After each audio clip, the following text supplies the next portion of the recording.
Hey beautiful, I hope you're taking care of yourself, drinking water and getting enough rest. Today, you and Queen Zani will discuss about a new city, a new region, fresh systems, status effect changes, and even a peek at some 3.x characters. But before we jump in, quick reminder, there's a giveaway running in this video. All you have to do is like this video and drop a comment below. Alright, let's talk about what's coming next in Wuthering Waves. And trust me, it's looking beautifully insane. So, as we all know, every major version in Wuthering Waves, like 1.0, 2.0, etc., usually introduces a brand new region. It's kind of a tradition now, which means, yeah, we can expect another region to drop in version 3.0, but before that happens, something even more interesting is coming our way in version 2.8. And that's a brand new city called Honami City. Now, here's the cool part. This city might not just be another map addition. It could actually act as a bridge leading us into the next region, or it might stand on its own as a major city filled with new stories and characters. Either way, it's exciting. If you finish the Renacida storyline from version 2.7, then you already know things are wrapping up there. Version 2.8 will take us straight to Honami City, which, by the way, is Chisa's hometown. If you look closely at Chisa's drip marketing artwork, the city behind her, all those sleek modern designs, that's most likely Honami City. And honestly, the whole vibe of this place is very Japan-inspired. It's even nicknamed New Honami City, which just adds to the charm. Let me tell you, the locations inside this city sound absolutely stunning. We've got a neon tower, a massive skyscraper lit up with bright neon lights, kind of like something straight out of a futuristic Tokyo skyline. Then there's Hwaing Underground Street, and I think it will be filled with little food stalls, shops, NPCs, and hidden alleys. There's a central park, a Sakura Bridge, and Sakura Quarter, and spots like Sakura Mancho,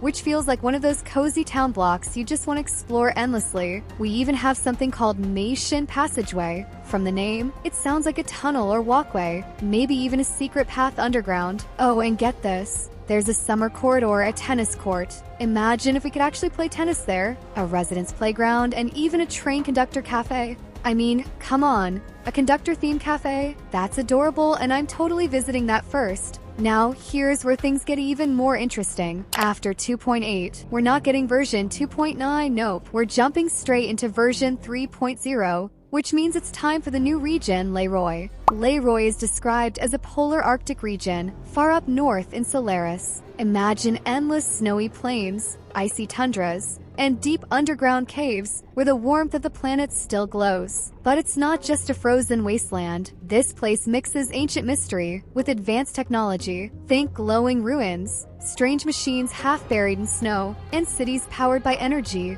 we don't fully understand yet. Lore-wise, the name Leroy actually comes from Birla Hiroy, meaning the well of vision. That already hints this place will be rich with spiritual and scientific connections, maybe something tied to frequencies, and we might even get frequency-based gadgets, kind of like the cassette tapes we saw in Renacida, but maybe more powerful, amplifying resonator abilities or shielding us from Teysa Discord interference. Story-wise, this region is linked to the New Federation and might feature an underground civilization, glowing cities hidden beneath the ice, hidden from the surface world. That's such a powerful image, right? And it lines up perfectly with what the Grand Architect said after Renacida, that Leroy is the next destination, the next stage of everything we've worked toward. Even Fraxidus seems to be involved somehow, which means the stakes are only getting higher from here. Speaking of Leroy, let's talk about Chisa. Many of you noticed her outfit and asked, wait, is she from a school or something? And yes, she is. She is from Star Torch Academy, which is actually located in Leroy, and think it's a research institution where people study planetary science, technology, and innovation. Basically a hub for brilliant minds and future inventors. But it's just my theory, so don't believe it yet. Now for my Chisa fans, I have some really good news. Wuthering Waves is reportedly adding a dating feature in upcoming versions. And yes, you'll be able to go on a date with Chisa in the new map. I'm serious. After the emotional storyline with Yuno in 2.6, it looks like we're getting to see a more personal side of Chisa. I don't know about you guys, but I'm already excited for this one. Oh, and before I forget, Queen Zani is finally getting her 4-star skin in version 2.8. She'll be wearing a light gray coat dress with a black belt at the waist, a bold red tie, and black thigh-high stockings with short shorts underneath. It's this perfect mix of elegant and modern. Honestly, I can't wait to see it in game. If you want to check out the full preview, make sure to join the TGN Discord, links in the description. Now, gameplay-wise, version 2.8 also brings a new echo set called Numerology Collapse. It's a 3-piece set that when the character applies Havoc Bane on an enemy, their attack increases by 20%, and their Havoc damage bonus increases by 25% for 10 seconds. It sounds like a perfect match for Chisa's playstyle. And before we wrap up today's video, let's talk about something that's going to tweak the flow of battles just a little: the negative status effects. Now, don't worry, not everything's changing. In fact, both Spectrofrazzle and Arrow Erosion are staying the same for now, but a few of the other effects did get some interesting updates. So let's go over those together. Starting with Glacier Chafe. This one focuses on control. As it stacks, enemies take condensation damage and gradually slow down. When it maxes out, they freeze completely, giving you a short window to land a clean combo or reposition. They can break free faster if they struggle, but it's still great for locking down enemies mid-fight. Next, Fusion Burst. Simple but powerful. When it reaches max stacks, the target explodes, dealing melt damage to itself and nearby enemies. It's perfect for group fights or when you want to trigger quick area damage. Then we have Havoc Bane. This one weakens enemies rather than dealing flashy damage. Each stack cuts their defense further,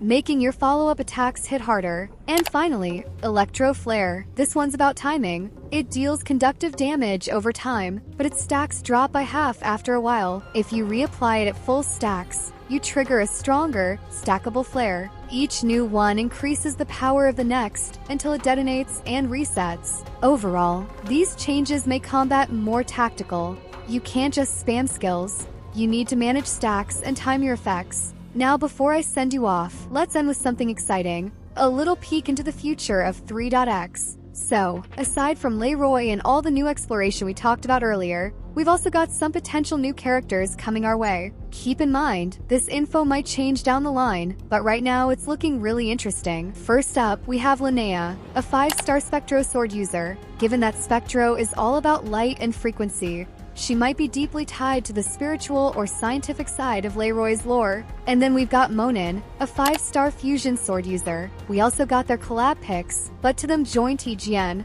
Oh, and one more small but exciting update. Rover is finally getting a school uniform skin. It's a cleaner, more casual look that fits perfectly with the upcoming story setting. Whether you play as the male or female Rover, it's a fresh change of pace and something a lot of players have been asking for. Of course, all of this could shift as development moves forward, so take it with a grain of salt. But honestly, if these two are the kind of characters we're stepping into 3.0 with, I'm so ready. So that's all I have for today. If you've stuck with me till the end, you already know you're a legend.